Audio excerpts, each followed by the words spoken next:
The wait is over. It's been long enough. Long off season. However, USC's road back to respectability begins this week. Trojans open fall camp. We're going to tell you all about it on this episode of Locked On USC.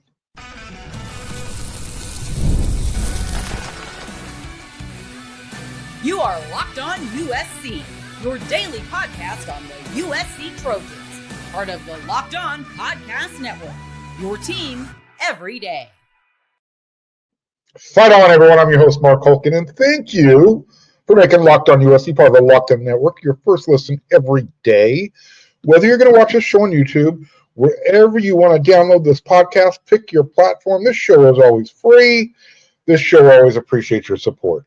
And this episode is brought to you by Monarch Money. Take control of your finances with Monarch Money. Use code LOCKEDONCOLLEGE at monarchmoney.com for 50% off your first year.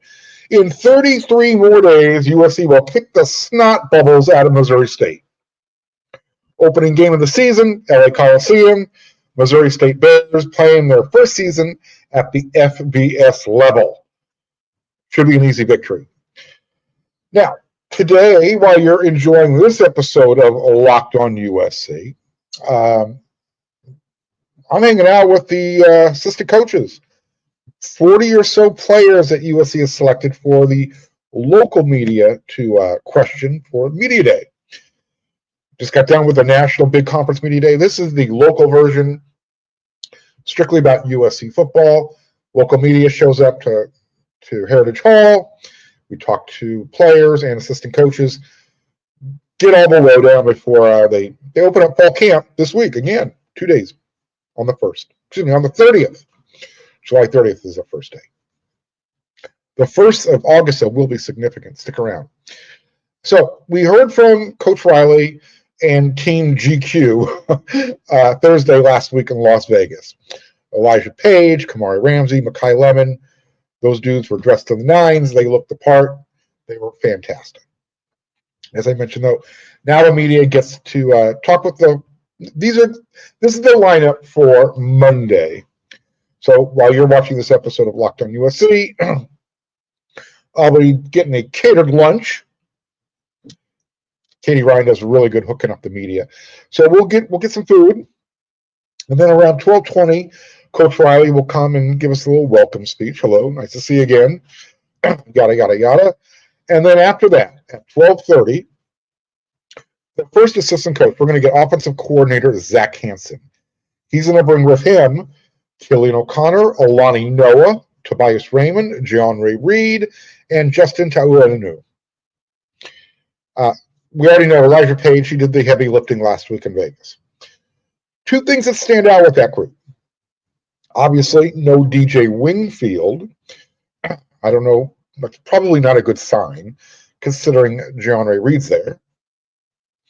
And the rest of that group is probably your starting O-line. Somewhere out of that group of players, Killian, Alani, Tobias, John Ray, Justin, that's going to fill in the balance of the offensive line. We already know that Alani and Elijah Page have their spots locked down. We're assuming that Tobias Raymond has that right tackle spot locked down. And last week on one of the episodes of Locked On USC, I kind of explained to you the different scenarios we could see in that room if DJ Wingfield is not going to be available this season.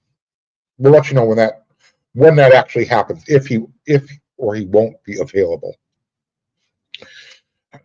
So you got the rest of the starting offensive line coming from that group, more than likely. But still, you got guys like Micah Banuelos and Makai Sena and Hayden Treater.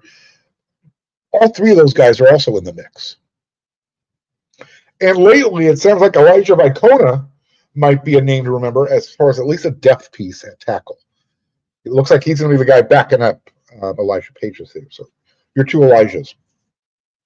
After the offensive line group is done at 1 o'clock, Coach Eric Henderson, Coach Sean Nua, they'll bring with them Janae Abasari, Cameron Fountain, Jaw Jarrett, Anthony Lucas, Braylon Shelby, Keyshawn Silver, and Devin Tompkins. That is a lot of size among that group. I'm not sure if I can swing it or if I can make it happen because they're all going to be seated at different tables.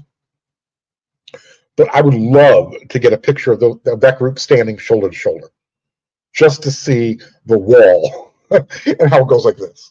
It's going to be huge. At 1:30, you get Coach Doug Belk and Coach Trevon Reed. Look, I think it's awesome that Prophet Brown is going to be amongst the group. He gets to be one of those guys. Coach Riley mentioned him last week in Las Vegas. And then the rest of the group in the secondary that we get to talk to, they're all transfers, except for Christian Pierce. So you'll have Bishop Fitzgerald, DJ Harvey, Chasen Johnson, DeCarlos Nicholson, transferred last year, Christian Pierce, and Kennedy Urlacher. I'm looking forward to Pierce and Urlacher. Not that I'm not looking forward to the other guys, but these two in particular. Then at 2 o'clock, you're going to get 3 position groups at one time. Running backs, quarterbacks, specialists, Coach Anthony Jones, Coach Luke Heward, full-time special teams coach Ryan Doherty. Now, what's interesting is all 3 of those coaches, besides Coach Doherty, Coach Jones and Coach Heward, they are mainstays on special teams. So it kind of makes sense that they'd be hanging out together. With them, you're going to get transfer kicker Caden Chittenden, transfer quarterback Sam Heward, running back Brian Jackson, punter that has to replace Eddie Traplisky, Sam Johnson, Waymon Jordan at running back, Jaden Mayava, Hank Pepper, and Eli Sanders. Like I said, I get bringing the specialists with these guys. The coaches, those guys work together. The other thing I hope for is that no one's sitting at the table by themselves. Seen it before. It kind of hits me in the feels. Right here, you see a specialist just sitting there by himself, twiddling his thumbs. If I see that happen, I'm going to get over there and talk to them. I hate when I see that. Then at 2:30, you're going to get the receivers and tight ends. So Coach Dennis Simmons, Coach Chad Savage. They're bringing Jay Fair, Jacoby Lane, Walker Lyons, Lake McCree, Prince Strawn, Zacharias Williams, and Josiah Zamora. And then the show I'll call it the Dog and Pony Show. It's going to close up at 3 o'clock with the final group. It's going to be Coach Danton Lynn, Coach Rob Ryan. So defensive coordinator and your linebacker coach. With them, they're bringing Anthony Beavers Jr., Eric Gentry, Garrison Madden, Roman Marchetti, Elijah Newby, Tamir Robinson, and Desmond Stevens II. So it looks like Elijah Newby, they tried him out at the edge during the spring. He's going to stay as a linebacker. That's all right. You want as much depth as you can get in that room. And that doesn't mean they can't use him in certain packages up on the line of scrimmage, but it looks like he's going to be part of the linebacker group. I'm going to do my best to catch up with a friend of the show, Roman Marchetti. They call him Cheese. Here's a few other roster notes that I want to go over before we get out of this segment. So the roster was released. There's some jersey numbers that have been changed around. New guys, jersey numbers they're going to be wearing. So let me break that down for you here real quickly. Quentin Joyner's old number 0 on offense. Somebody else has already picked it up. Wide receiver Zacharias Williams, 6'2", 195 pounds. Last year at Utah, caught 10 passes for 101 yards, and he also can carry the ball out of the backfield. Don't forget, Coach Kyle Whittingham said he was our wide receiver 1 coming out of spring camp. Zacharias is trying to become carve out the role as wide receiver 3 at USC because Mekhi and Jacoby have those first 2 spots locked down. So Zacharias wearing number 0. Number 14, you've got linebacker Tamir Robinson, 6'3", 230 pounds. I think USC found their next Taj Washington. He's going to wear number 16. This is Tanuk Hines, similar style, 6 foot, 195 pounds, both fast. Chasen Johnson, 6 foot, 185 pounds. He's going to wear jersey number 21. I like this one. Harry Dalton, he's going to wear Ronald Jones Jr. old number, 25. So don't forget, Harry Dalton, this dude has so much potential. There's a reason why Alabama wanted him bad and fought all the way tooth and nail right up to signing day. He's 5'10", he's 205 pounds, 4-star, for those of you who follow that kind of stuff. He played quarterback in high school. As a senior, he threw for 2,200 yards, 24 touchdowns.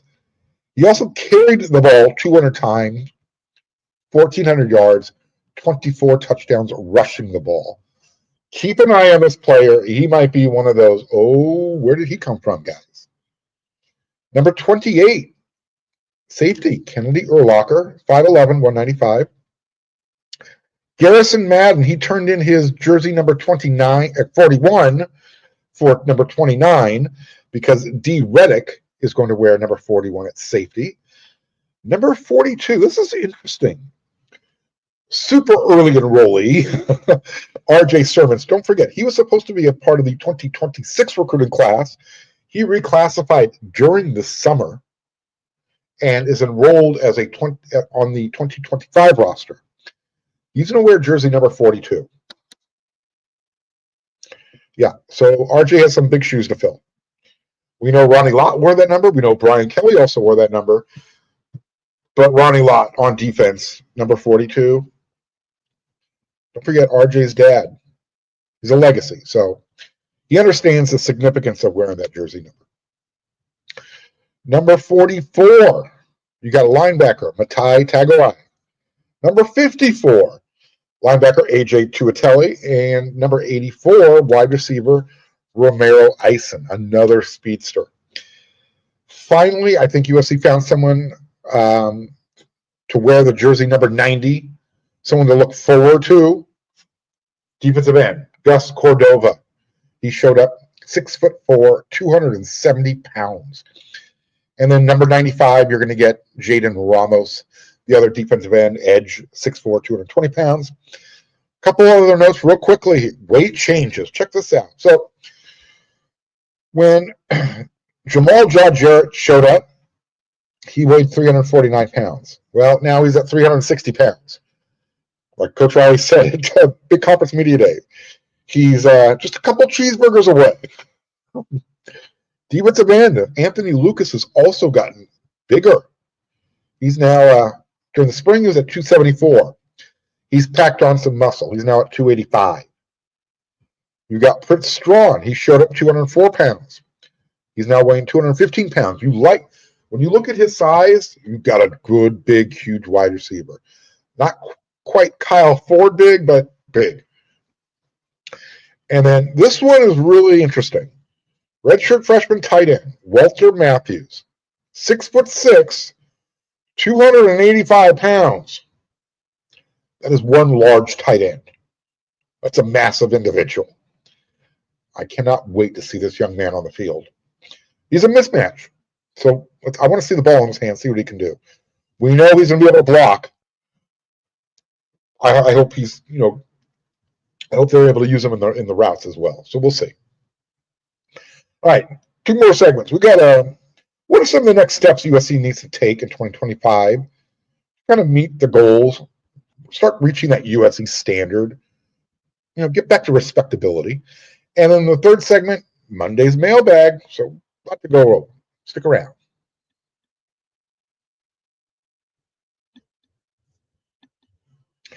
You ever wish managing your money felt easier? With Monarch Money, it can be easier. Whether you're growing your savings, planning a big purchase, I got to buy a new laptop, Monarch puts you in the driver's seat. It's like having your own personal CFO. It's going to give you total and full visibility, total control over your finances. And Monarch Money is more than just a budgeting app. It's a complete financial command center. You can track all of your accounts, all of your investments, all of your spending. You can do it all in one place. So in addition to managing your money, you're also building wealth. One of the best features that turns into a benefit for me, it's having everything in one place, period. The Monarch app made it easier to manage all of my financial needs. I only need one password to remember, instead of all those different ones you need for multiple different applications. Take control of your finances with Monarch Money. Use code LOCKEDONCollege at monarchmoney.com, and you're going to get 50% off your first year. That's monarchmoney.com, code LOCKEDONCollege, and you're going to get half off for your first year.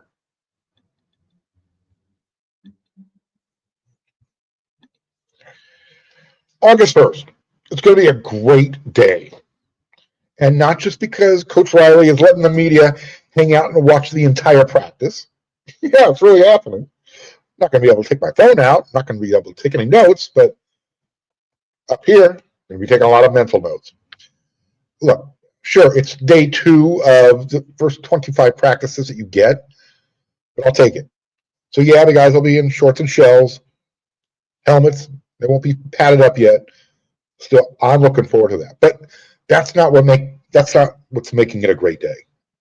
Okay? There's going to be something else happening. I'll make it a great day.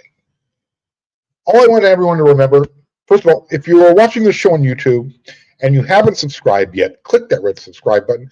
Keep this show growing. Smash that thumbs up. Keep laying out those comments. It's helping.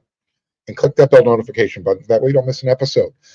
With that said, I want you to remember that this is your best source for Trojan news and nuggets. Here, right here, Locked On USC. And then when you're done watching the Locked On USC, part of the Locked On Network, get over to that other place that I'm hanging out, weusc.com. That's where you're going to get everything. So as I mentioned, August 1st, great day. But I want USC to have a bunch of great days in 2025. I mean, a lot. Like every day. I mean, a perfect season equals 12 champagne Sundays. What is a perfect season? Well, let's break that down a little bit. A champagne Sunday is when USC wins and both UCLA and Notre Dame lose on the same weekend. So in that regard, USC fans have kind of been on the wagon lately. There haven't been too many champagne Sundays. Not recently. So if USC wants to have more great days, you definitely want to have more great days than bad days. They need to learn lessons from last year, and they have to apply those lessons on the field. We know last year, Alex Grinch was replaced with Antonlynn. It showed up on the field. Now it's just time to take that next step on that side of the ball. Kind of just tweak a little thing here and there, tighten up the ship. Go from allowing 21 points per game to allowing 14 to 17 points per game. If you make that happen on defense, I'm going to go on record right now. USC's going to the playoffs. So you did that. And then 1 year later, this past offseason, USC hired Chad Bowden. They made a sizable investment with their NIL. I don't think anybody can deny it. The results, pretty damn good. So there's been a lot of great days since those 2 steps were taken. Coincidence? Probably. Probably. So the defense improved significantly. Riley's recruiting class, it's number 1 in the country based on the results that we've seen so far. Better NIL. Chad Bowden comes in as general manager to kind of get things organized, take some of the stuff off of Lincoln Riley's plate. Look what's happening. What happens next? We'll start in a few days. Right? That's when USC opens their fall camp with Coach Riley. 4th year. Year number 4. Fall camp number 4. When USC begins its 2nd year in the big conference, they need to show everyone, every single person, USC fans, non-USC fans, people who vote in the polls, everyone. They need to show that last year wasn't a trend, and instead it was a transition from what was to what USC wants to be. Riley needs to take that, Riley's next step, Coach Riley's next step. He needs to show everyone that last year's quarterback play, that was an anomaly. That's also not a start of a new trend. The players, coaches, they have to prove that, as I mentioned, everyone. Those games were learning experiences. Whether it's about better clock management, better play calling, better defense during certain situations, better quarterback production, just better execution on the field. USC's next step, they have to show everyone that they know how to hold on to and play with the lead in the fourth quarter. I want a guarantee, and I know there's no guarantees in life, but I want a guarantee of 7 great days. Because if that happens, it means USC won all the home games. Since Coach Riley took over the program 4 years ago, USC's lost 4 games at home. 4 games at home lost in 3 seasons. That's 4 too many. The next step, 2025. Here's another one. Start beating ranked opponents. Do it on a consistent basis. You know what the Trojans' record is since Coach Riley took over the program against ranked teams? They're 4-7. 3 of those happened in year 1 with Caleb Williams. The other one, last year. Remember when USC got in that fist fight with LSU in Las Vegas? In 2023, they didn't beat any ranked teams. So that's the next step they have to take. Another next step. USC, the Notre Dame rivalry, I know we've talked about that a lot during the offseason. That game has to get extended. Here's something else. This is how you know USC is doing the right thing. They're heading back to respectability, getting back to who they are. They need to have back-to-back 1,000-yard rushers. Last year, you had Woody Marks. This year, you brought in Waymon Jordan, Eli Sanders. You got Brian Jackson, got Harry Galton, Riley Wormley, plenty of guys. In fact, Coach Riley said it at the big conference media day. This is his best backfield since he's been in LA. I found that interesting. I mean, you're talking about, you had Travis Dye, you had Austin Jones. Maybe Coach Riley feels this is his deepest. I'm not going to argue. Here's what I'm going to say. Whatever happens next, it all starts July 30th. That's when USC opens fall camp. But just take those steps. Just the basics. Win your home games. Execute better on the field. Coaching staff, learn those lessons from last year. The little things. Pay attention to details. You win your home games. You win 2 on the road. You're now at 9 wins. That's going to be an acceptable season. Not a great season. It's going to be acceptable. But if you can get to 9, you need just 1 more. You're going to the playoffs. Excuse me. So, as I mentioned, it all starts July 30th, just a couple days away. USC is going to have 25 practices within 29 days, and then that first game of the year, August 30th. We're 33 days away. Missouri State Bears beat the Bears. All right, one more segment to go. It's Monday Mailbag. Got some letters or some mail, email, messages from my everyday listeners, viewers. And we're going to do that next.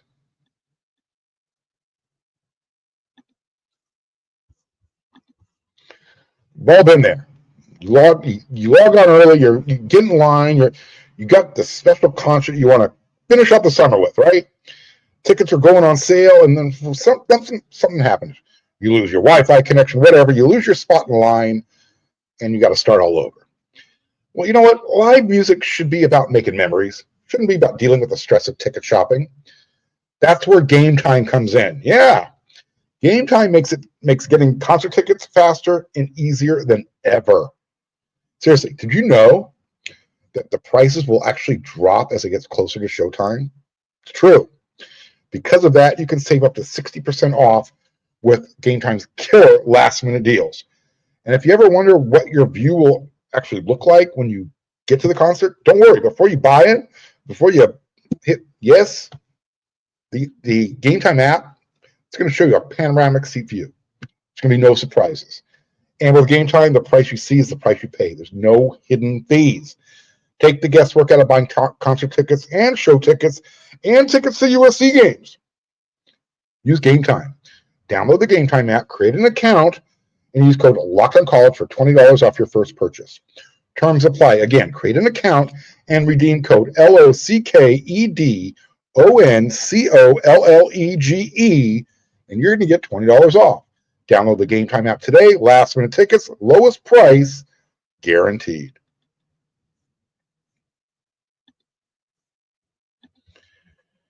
Monday mailbag time. So last week, some of you might have saw it. I had Scott Schrader on, and as usual, the feedback was from everyone. Give us more Scott Schrader. We like recruiting news. You guys work great together. You have interesting anecdotes, stories. We just enjoy the show.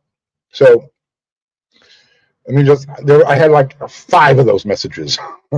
I threw all the names in a hat, and Nature Guy 824's name came out. Said, Mark, you should try and have Scott on once every 2 to 3 weeks. I'll see what I can do, guys. But I agree.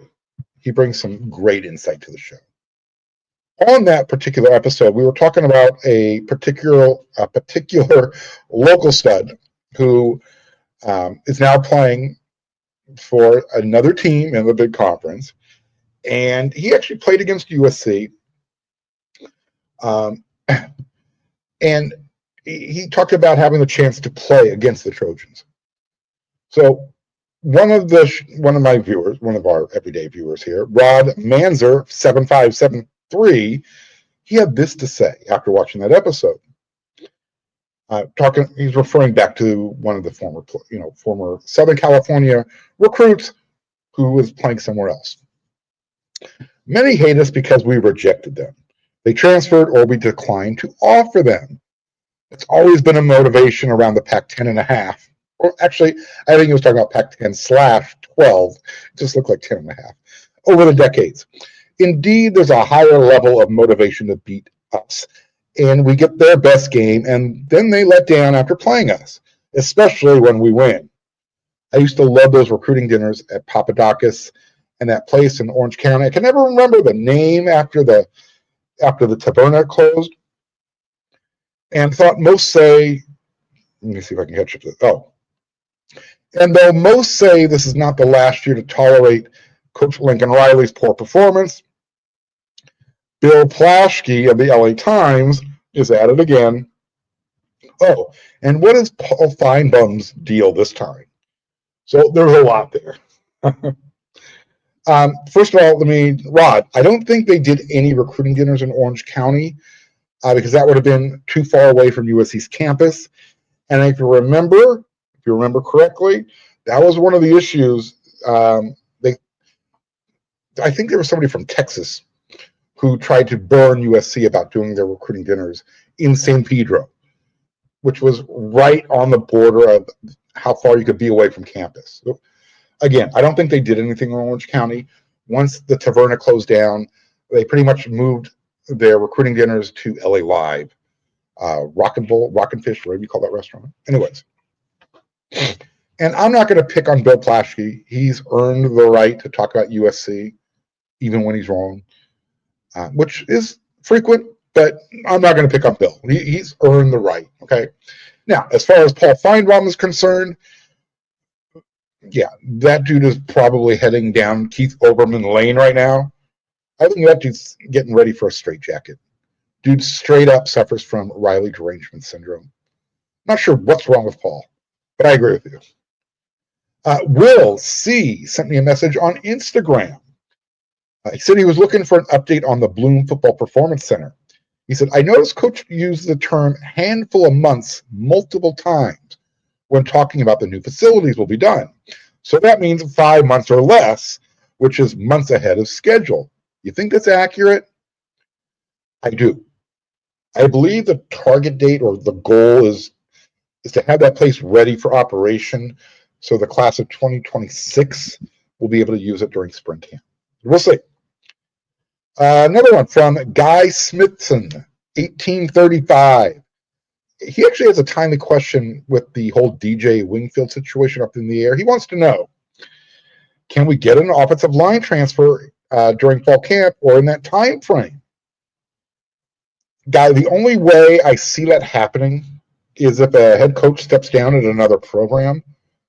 Now, with that being said, there is some speculation, and I hope it doesn't happen, that Coach Prime, Deion Sanders, has to step away for health reasons. Any of you knows he's been kind of laying low this offseason. Haven't really heard a lot from Coach Prime. Anyway, he and the Colorado medical staff are going to be holding a presser this week, maybe even today. So hopefully everything is okay with Coach Prime. Knocking on wood there. Hate to see him have to step away. But to answer your question, that's really the only way it can happen. And then we got a message from Ghosted760. He posted the following.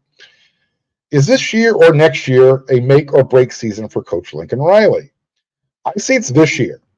With the make bar being 9 wins, the break bar would be 6-6. Considering the top shelf coaching and the influx of new talent, if we go 6-6, that would be criminal. Vote here, vote off. I agree with you, Ghosted. I broke it down earlier. I said the floor this year should be 9 wins. You win all 7 home games, 2 on the road, there's your 9. One more, just get 1 more on the road. Get to 10, you're in the playoffs. It's that simple. I know it sounds easier said than done, but when you're looking at the schedule, it's not that challenging. I think they can do it. And we're going to go over the schedule more and, break down each game as we do it. But anyways, that's this week's version of Monday's Mailbag. Keep sending in the questions. Keep sending in your comments. The ones I can get to, I'll talk about them here on the show. That's what it's all about. Audience participation. And again, don't forget, you're watching on YouTube. You haven't subscribed yet, do it. Click that red subscribe button. Tell a friend. Have your friend tell a friend and have all their family members do it. All right. I'll be back with another episode tomorrow. Have some feedback from the local media day, getting you ready for fall camp. So until then, everyone, you know what to do.